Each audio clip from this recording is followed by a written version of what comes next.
Donnie Gupton back with another live show of the Relevant Recruiter Show.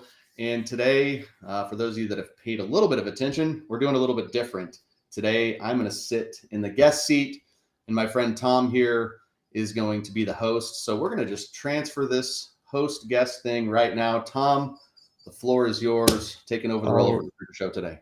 Thank you, Donnie. I am so grateful for this opportunity. And I'm going to introduce myself real quick. My name is Tom Caravela. I own and run a search firm called the Carolyn Group. We are in northern New Jersey, super niche. I specialize in the pharmaceutical industry.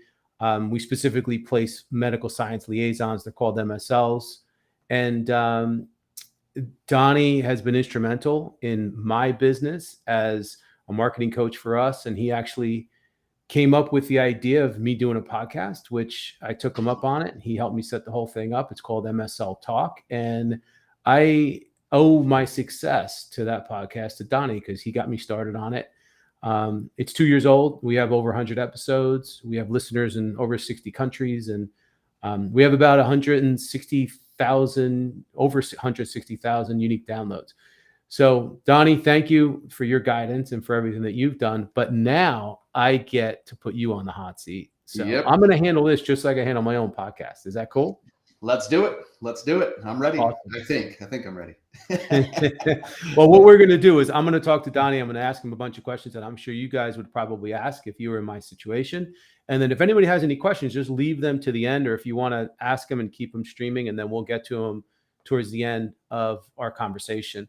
So I guess my first question, and knowing a little bit about your background, I want to kind of start with school. I know you went to school to play football, correct? We got to start with the football thing.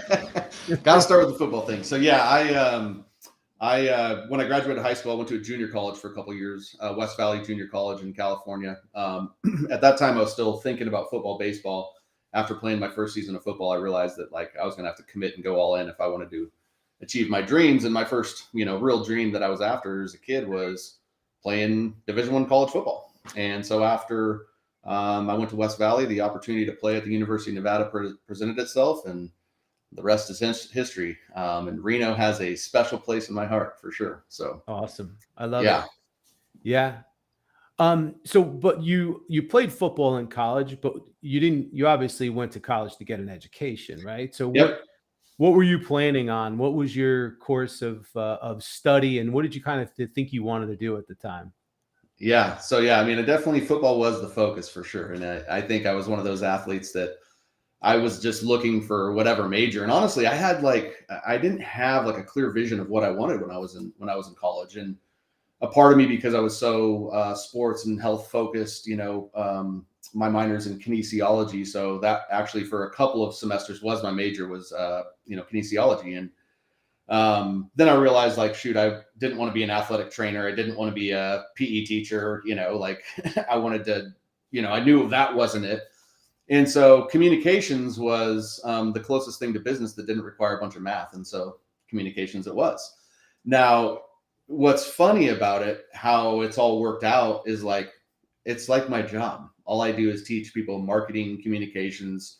I've got hundreds of videos, not just from my current YouTube, but from when I was working with my dad. And it's funny that I went to college, didn't know what I was going to be, ended up becoming a communications major. And now it's I utilize it every single day. It was meant to be, obviously. It was meant to be. It was totally meant to be. Yep. That's so funny because that is almost the exact same story. I wasn't really sure. Somehow I wound up accidentally on purpose becoming a communications major.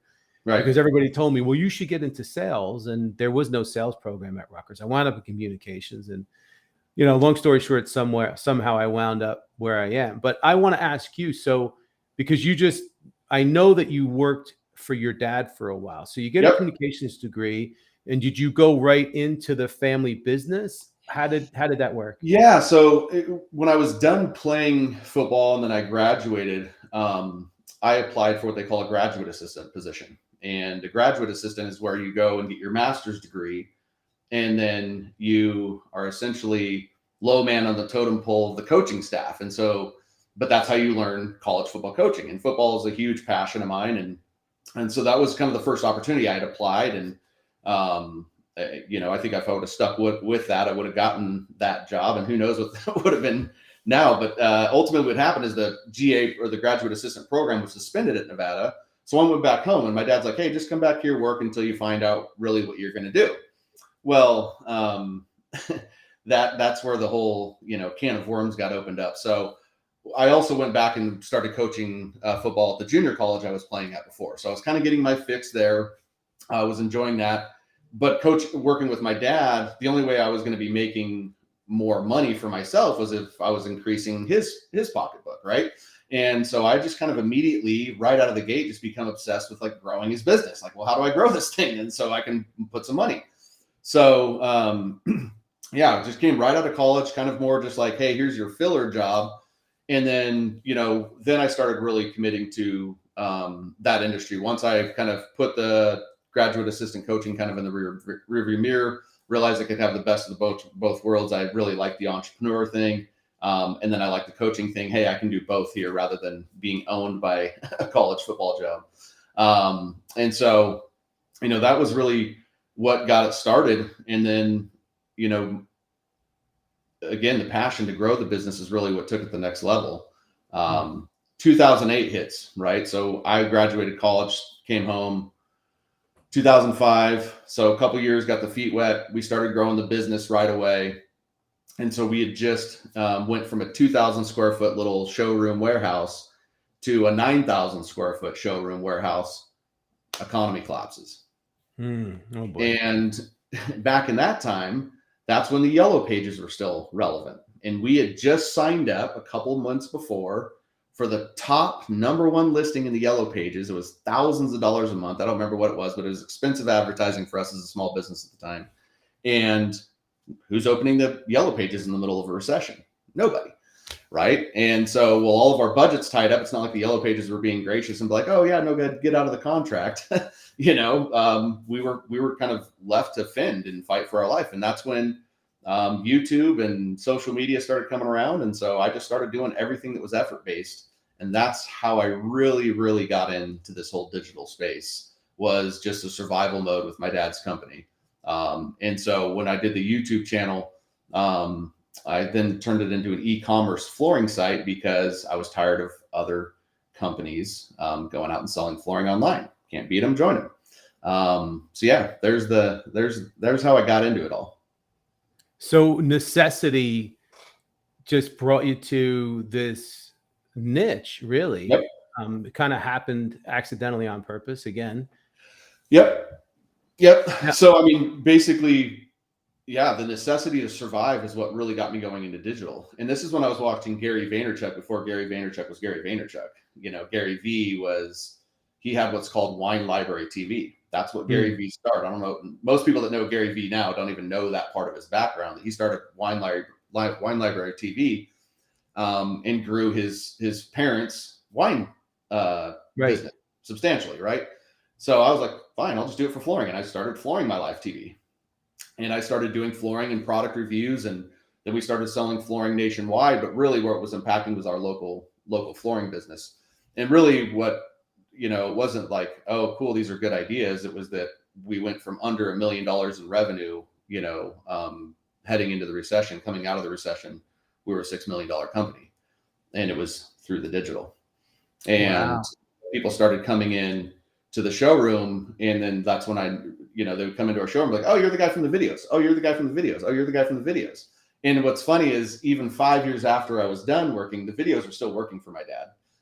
He should be paying me royalties, but he's not. But but people still come in the video or into the showroom, and I just was in there randomly, one day just talking to my dad, and they're like, hey, you're the guy from the videos. And I always use that as an example because it's the power of internet marketing, right? Like those videos were made 10 years ago and people still watch them, still find value in them and still seeing a profit because of them.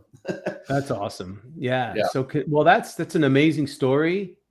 So you help your dad out, you make him a success, you learn about digital marketing. And then did you just wake up one day and say, okay, I gotta make a business out of this?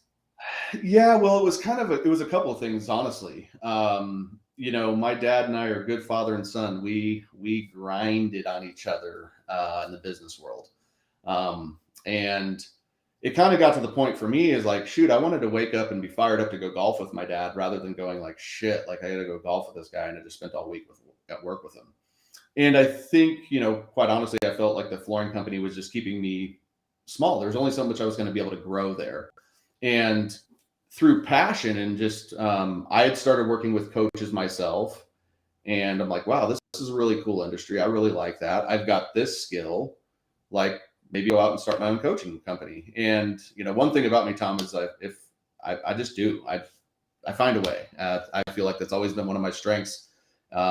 Want to play Division I football? I'm going to go find a way to play Division I football. Want to find a way to, survive the economy? Then we'll survive it. Want to find a way to go build a business? Want to move to Idaho? Like I'm a believer. Don't bitch about life. Let's make some changes, right? So naturally, I went out. It was kind of like everything's kind of collided at once. Like I wanted more. I wanted a better, different relationship with my pops, and I also didn't love the flooring industry. I didn't really love working with the end consumer at the volume that we had to anymore. And so I wanted to make a bigger impact. And so naturally, I started off, kind of coaching, kind of done for you digital agency, and I was going after other flooring companies, other retail type companies. And quite honestly, I was just kind of ahead of the times, like to get a contractor to do what I was going to do. Because I really wasn't a contractor. I just was a contractor's son, essentially. Right. And so I was like, okay, this is kind of like pulling teeth. And I was in like an executive forum, Renaissance, I know there's a couple other Vistage and things like that. So I was in the Renaissance executive forums. I was in it for my dad's business. And then as I transitioned, I just stayed in it for my new consulting business. Well, one of the guys in there owned a staffing company. And I had no clue. None, zero. Didn't know what recruiting was. Didn't know what staffing was. Nobody was knocking on our door because we were a small business. We weren't going to pay the fees of anybody. I was never unemployed. I basically went from college straight into work. I didn't, this world to me was brand new. And so when it all happened, I had my buddy Dean Lee. Dean owns a firm focused on engineers, and that was it. Like he's like, hey, come in, let me shoot some of your videos. There's all video strategies at that point, and let me see what you got to offer. And so we started doing some work together, and that's really just what exposed me to the industry. And so that was kind of the first crack open of the whole staffing and recruiting industry. And then you just took it from there. Then I took it from there. Yeah. Then I didn't go for it right away. I kind of just started studying the industry, and I was also, I'm always taking coaching myself. And so I was always, looking at new strategies. Well, I just learned this new LinkedIn thing where I'm like, this is like ideal for recruiters, like from where I sat and where I understood it. And so then my very first client was this lady named Shanna. And coincidentally, I was on a mastermind trip in Florida, and she lived in Florida, coincidentally. And I had a call at my mastermind, and, the rest is history. But at that point in time, I was doing it for people. And that's really where I was able to get my hands dirty, running campaigns, testing different content, and really able to, kind of build the foundation for, what I now teach. So yeah, that's kind of how it all happened right there. Wow. Well, it's amazing. We're grateful that you decided to choose us. Well, I appreciate that, Tom. And, we've talked before. I mean, you've been a huge part of my journey as well. And, helping me understand my place in this industry. And it's hard, it's hard coming as an outsider and dealing with, the hate, so to speak. But it's more of, it's been such a rewarding journey, and the relationships I've made, and, the impact that I've been able to, fortunately make has just been incredibly rewarding. And that's what I set out for. I wanted to make a bigger impact. And one of the things that I think that I love about the recruiting space is that by extension, I get to impact so many people, because as I teach you different skills, and I look at where your business was years ago versus where it's at now, and just knowing that I had a little portion of helping you elevate, how many more people are you now able to impact? Right. And the great thing about this industry is, it's the only industry where you really get to impact a couple of different sides of things. You get to change somebody's career and life, as well as change an organization by bringing, phenomenal talent to the table. And so, that's definitely what's kept me kind of sticking and staying is now I'm passionate about this industry and how it changes people's lives. Yeah. Well, and you're doing such a tremendous service. So I'm sure that everybody that follows the program the way they should and are getting the results, you get to share in that success and that Absolutely. excitement. Yeah. Yeah. Yeah. Um, what kind of challenges have you experienced working in this industry and working with search firm owners? Well, the first challenge is just understanding anything, right? I mean, a couple of years ago, you could tell me direct hire versus contract, and I wouldn't be able to tell you the difference. I didn't know the difference between contingency, retained, exclusive, container. Now it's like I know it more than almost everybody else because I get so many inputs of it, right? Yeah. So I think that was the first thing. I think the other one is kind of what I alluded to, was just kind of the imposter syndrome, right? Is, with what I'm doing in internet marketing, sometimes you naturally get labeled as an influencer, right? And I'm not necessarily, I don't know that I'm trying to influence as much as I'm trying to lead people. But when I first came in, I'm throwing flags in the ground of telling everybody to stop cold calling, right? And everybody's like, oh, well, you don't know shit about anything because you don't sit and work a desk and blah blah blah blah, right? So I think that those types of things were things that I had to battle through, was more mentally than anything, was Yeah. just understanding that, hey, I offer a very unique service and a very unique part of the process, and the more people that go through it, the more it just becomes better. So that I think a lot of it was the mental game in the beginning. Yeah. Where do I belong? How do I belong in here? So And I like to share that because I think that that's what so many people, why they don't even take the step to put themselves out there, is because they're afraid of the criticism that might come from it. But nobody remembers the quiet guy. Nobody, you're either invincible right, or invisible, or you stand out, right? And I'd rather stand out. And so it's been a journey. yeah. So you figure it out, right? You get into the business, you figure it out, you get past that imposter syndrome, you have some success working with search firm owners. Yep. Um, what's if because I'm this is a question I'm really curious about. I'm sure everybody else is too. What's working right now? Like what do you see that's the hot thing right now? Yeah. So, I think there's a couple of things, and I think the biggest thing that's changed, we kind of talked about it before, is the approach is so important now. And if you're talking tactically, I think everything's still working. You can still have great success with LinkedIn.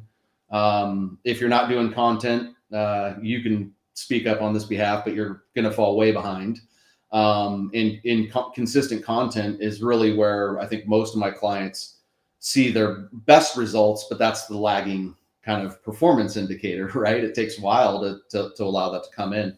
But being kind of present across multiple channels, and even though this goes against everything I talk, being able to pick up the phone, right? But with a warmer prospect is really where it's at, right? But if we were going to kind of talk about like LinkedIn, for example, one of the things about LinkedIn is it doesn't matter if you're getting a personalized message or an automated message or whatever it is in between. Most people's inboxes are saturated. Yeah. And unfortunately, what most people are teaching is to connect with somebody and immediately start pitching their services. And that's where, if you want to know what's working, is don't do that. Right. Connect and start a conversation with somebody, add some value, and a conversation's not asking for virtual coffee. I think the people that you really want to rub elbows with and play with, they don't want their friggin' time wasted with a virtual coffee, right? They want to know what you have to offer. So I think it's of course it's a fine game.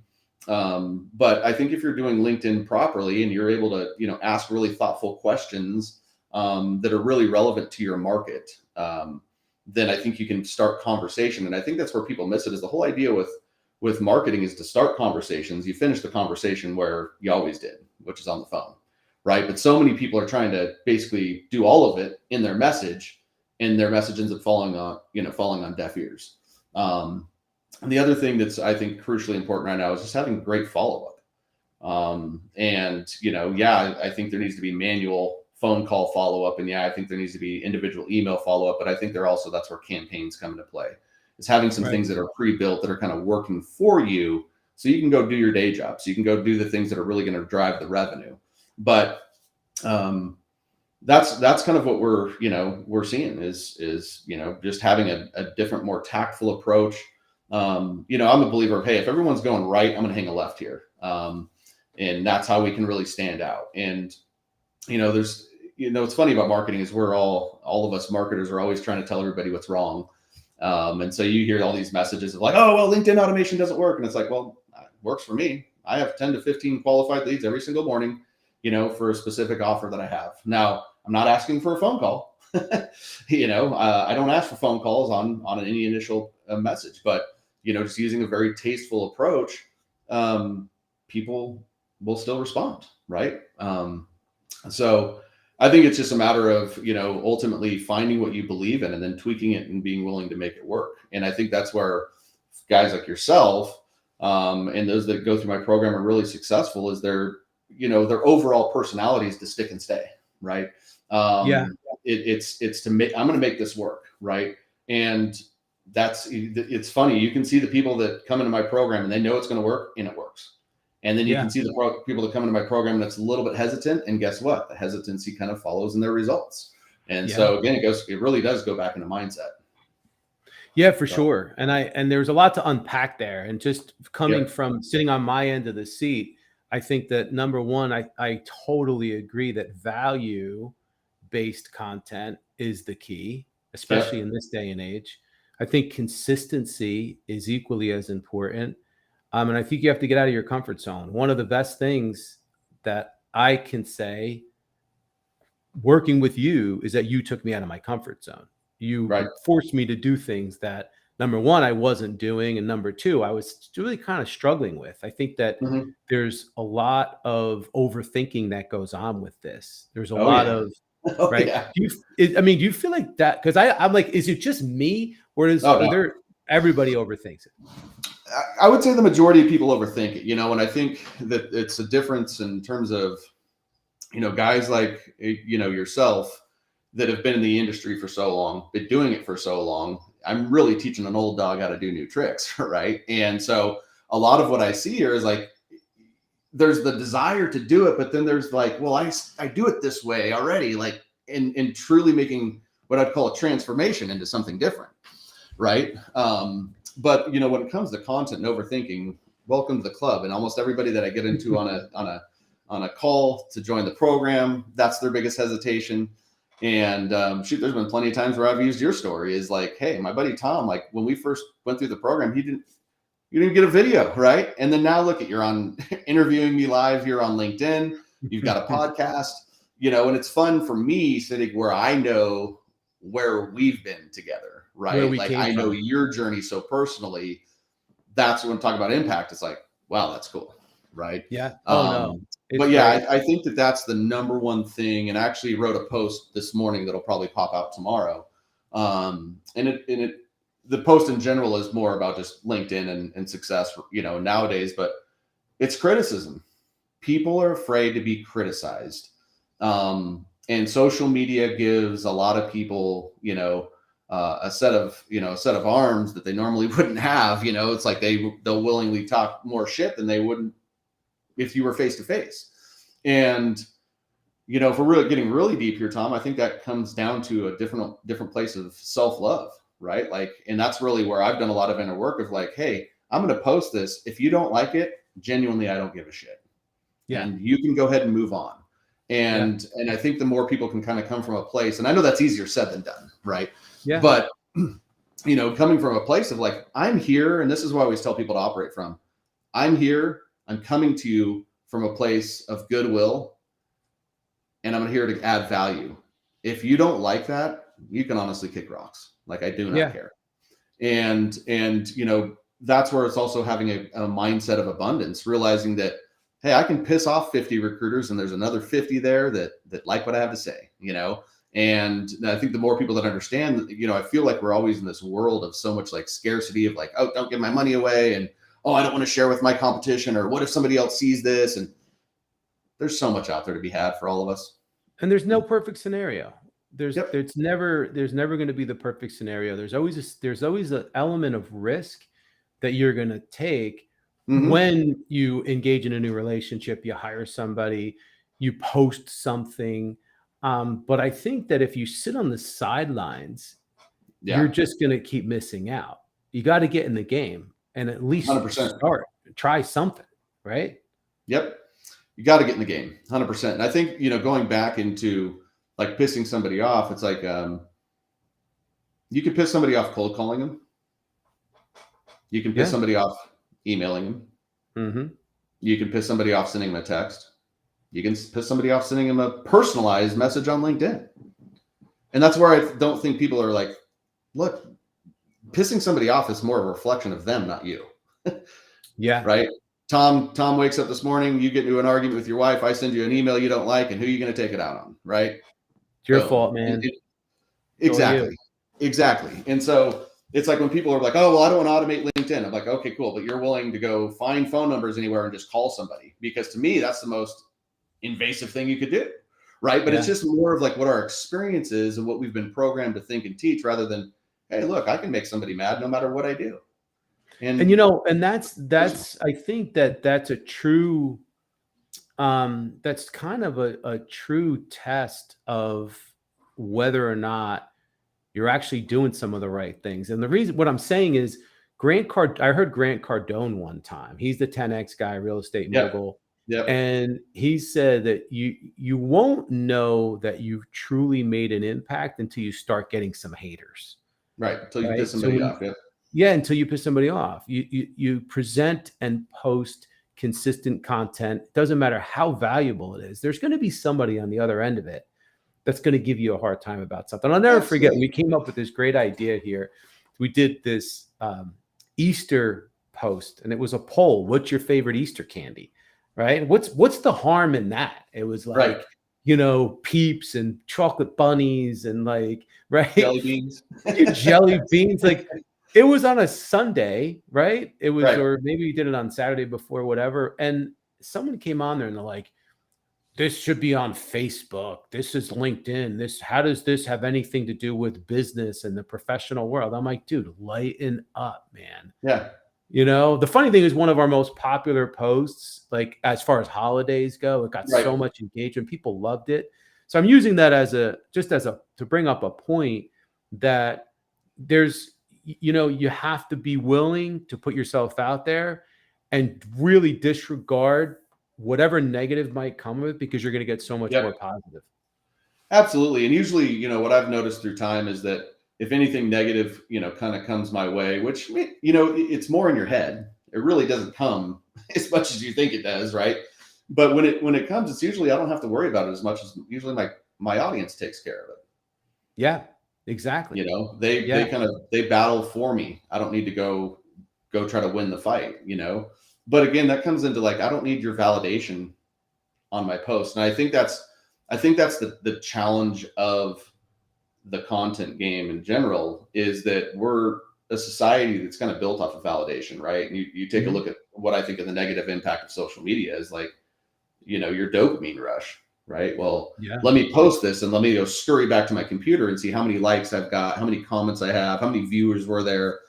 And, rather than just allowing the content to be a part of who you are in your process, I do this without any result of that. This is just who I am. This is what I do.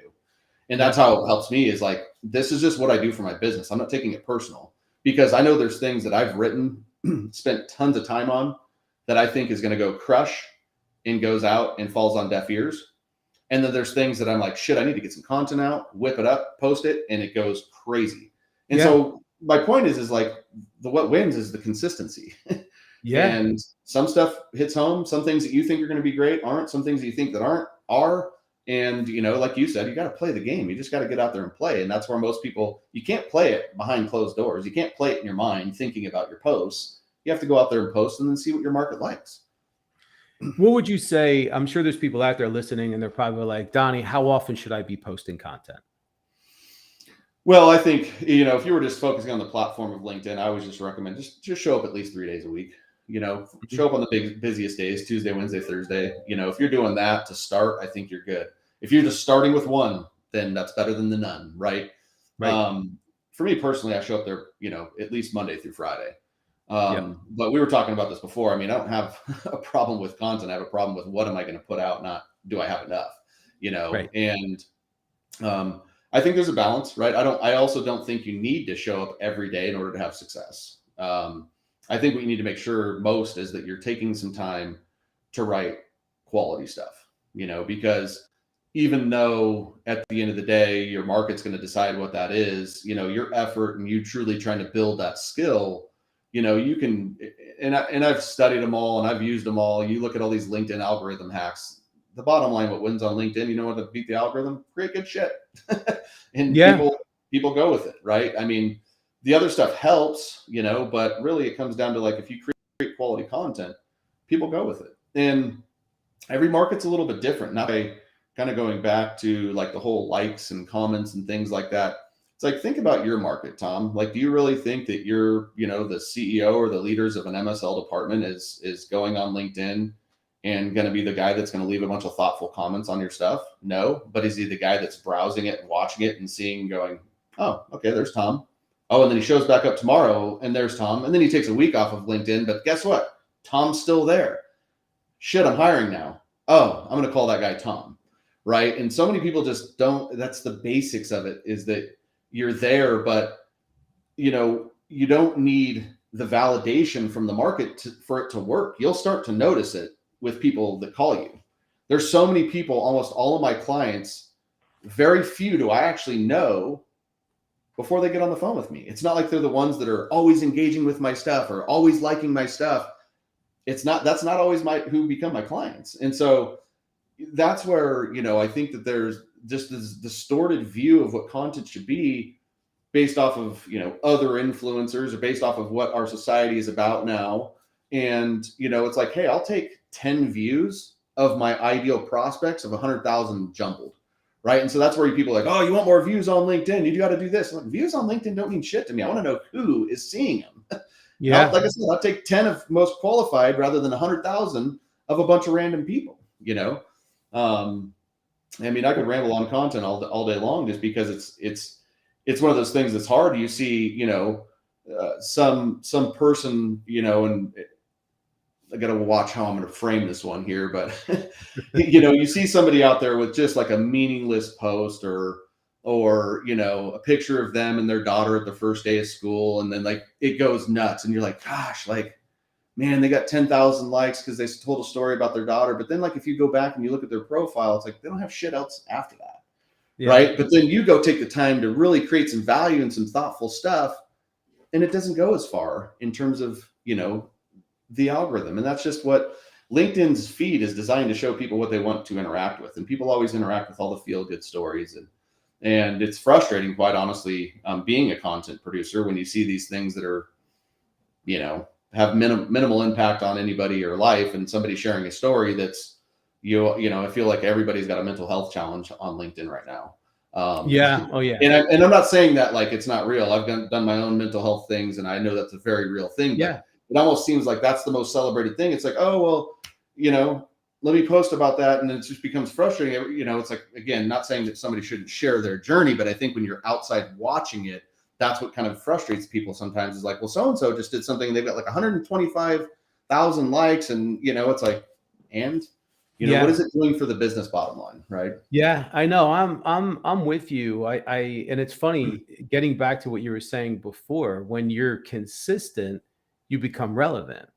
Right. Hence the Relevant Recruiter show and Right. the Relevant Recruiter program. I think that's probably one of the first things I learned is you make yourself relevant by being consistent and by being visible. And when you increase your visibility, now people become familiar with you. They feel like they know you. And, something interesting happens. It doesn't happen overnight. It happens over time. Because to your point, we don't know always who's watching, but we know that someone's watching. We could see who's engaging. Right. Who's engaging and who's watching are two different things. Absolutely. Well, they're the same thing, but there's a separate group of people that you won't even know about. Mm-hmm. And the reason I know is because I am constantly talking to people that are like, oh my God, I've been following you on LinkedIn. Man, you're killing it. Or I got so much out of this piece. Or thank you for posting this article. But those people may not have engaged with me. They might not have Yep. liked it. They might not have commented on it. But when I saw them in person, they made it a point to come up to me and say something. Right. So I think that that's really, I think, a really good testimonial to encourage everybody to just try to post consistent value-based content. Yep. It's basic and, easy to do, easy not to do, right? Oh, for sure. For sure. Yep. So let's go into that before I get too far off on this content tangent. I mean, is there anything else that you see that either people should be doing or people aren't doing? Like, what other pitfalls or blind spots exist out there that you're seeing that you would like to give people advice on? Well, I think it kind of goes into the same thing of what we're talking about with audiences. I think that there's a lot of folks that really haven't taken the time to clearly identify what their best client looks like. Okay. And I get that feedback a lot from people that go through my program that are, veteran recruiters that come back and go, wow, I've never filled out a document like you just had me fill out. And that's usually like what we call our client avatar. And it's a deep dive. It's the most sweat intensive exercise in the program. And that one's evolved, I think, since you've been through it. But the key to becoming relevant is knowing who you're trying to become relevant to. Good point. Yeah. Right. And the other key about becoming relevant is them knowing very clearly that you exist for them. Yeah. Right. And so that's really where it comes down to, is like so many people, and this just kind of comes from, I think, just the way the industry's always been, which is I'm going to pick up the phone. Oh, Tom's an MSL. I'm going to tailor my message to Tom. I'm going to hang it up. Now I'm going to pick up the phone and I'm going to talk to Donnie in engineering. And now I'm going to tailor my message to Donnie in engineering. And so, a lot of the generalists, but, will keep you kind of in the vague, like, I don't even know who my market is. Right. So the generalist is one thing, but I even see people that are, within their own, little pocket, their own little niche, and they still don't even understand really who their core client is. There's a big difference. And this is where it's a big difference between marketing versus traditional outbound sales and prospecting. With marketing, I want to really be tapping into pains, problems. Well, what's going on over at Pfizer in terms of their hiring challenges is really an apple and an orange compared to that, pharmaceutical startup. You can't communicate with them. Now, can they still see the value out of what you want to do? Yeah, sure. But like, if I'm going to go out and I'm going to go fishing, I'm going to put the bait on the hook for the fish I want to catch. Hey, look, if I caught another fish as a result of it, I'll take it. But people are so afraid to really just say, hey, this is who I do. This is who I serve. And, that's where most of my clients come through. The majority of people that come through my program, 9 out of 10 of them fit the same exact mold. They're either an independent recruiter or somebody just like you, which was a little bit like the step or two beyond that, is the core person that comes through my program. Now, I have people that are just recruiters that don't even own their business that go through my program. I have people who are just business developers, right? For a firm like yours that go through my program. They're not my core target market, but they still are a part of my market, right? And so you can still catch your fish, even though it's a little bit out of the ideal. But, so many people going back into the content and connecting these dots, it's like, well, if I'm creating content, but it's not for a specific audience, then typically it doesn't do anything for me. It's just there. I'm not building any connection with anybody. But if I'm saying, hey, Tom, are you tired of like constantly having to pound the phones to grow your business? And you're like, yeah, this was a couple of years ago, obviously. Right. And then I'm like, well, what about your team? Are you tired that, all they do is LinkedIn outreach and email? Was that frustrating to you? I can really start to dig into what your day's like. Hey, are you tired of having to compete against multiple firms? Do you know how to articulate and differentiate yourself from the next recruiter? Because there's a ton of them. And I know that most recruiters just say, oh, well, it's my unique experience. Well, that ain't enough because everybody's saying, oh, well, it's my niche. Well, that's not enough because there's other people niche, right? So the more I know exactly who I'm trying to serve, the more I can appeal and become relevant to that audience. And I think that that's the most basic thing that people miss out on, even when they are niched. Yeah, no, that's good advice. That's really good advice. And, Yeah, I mean, I want to make sure I'm covering all the bases for, for folks out there that are like, Tom, you should ask this, you should ask that. But so before I go into the next question, should we take some questions? Does anybody have any questions out there? Anybody just go ahead and drop them in. I don't see any in that chat. Let me look on Facebook. It doesn't populate as much there. We're big right now just to continue to go on. We'll see if any. Well, the next question I have, and just to kind of, start to wind this down a little bit, I'm curious as to where do you see things going? What might change? You talking marketing? You talking industry? What are you talking? I'm talking, well, I'm talking marketing, but I'm also talking industry. I mean, obviously, when you talk to enough people and they're like, oh, there's going to be a correction. Next year, 2023 is going to be a bad year. Everybody hunker down. What do you think's coming? So I think when it comes to the market, I mean, from what I'm hearing, I think there's an obvious little pump in the brakes going on. I also know that that's not universally true.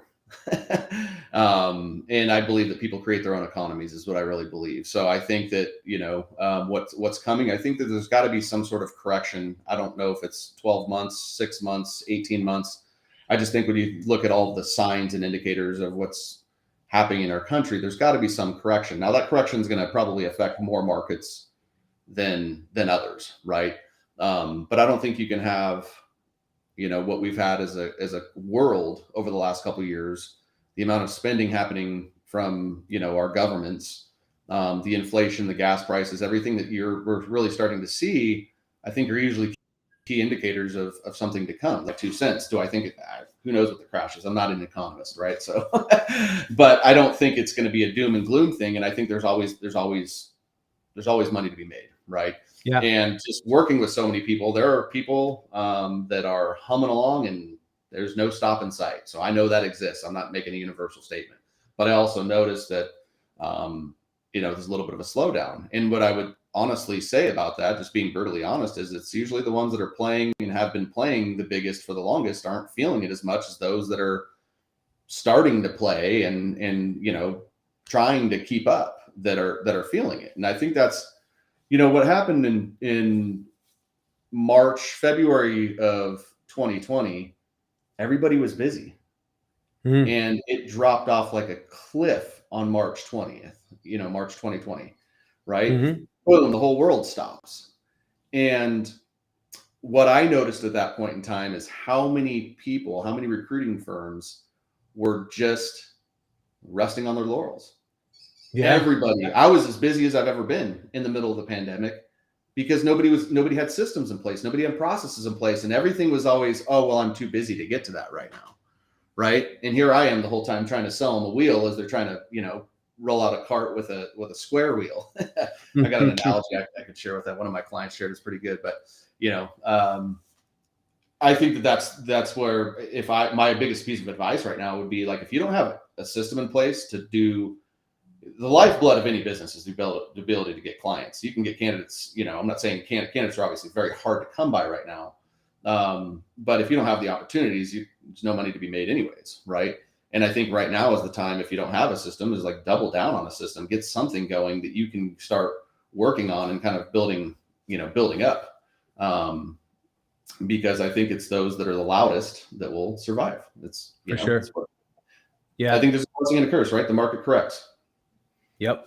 All right. So we answered that question. I think someone had on Facebook came up with a question about the recession. Yep. I think that answers that one.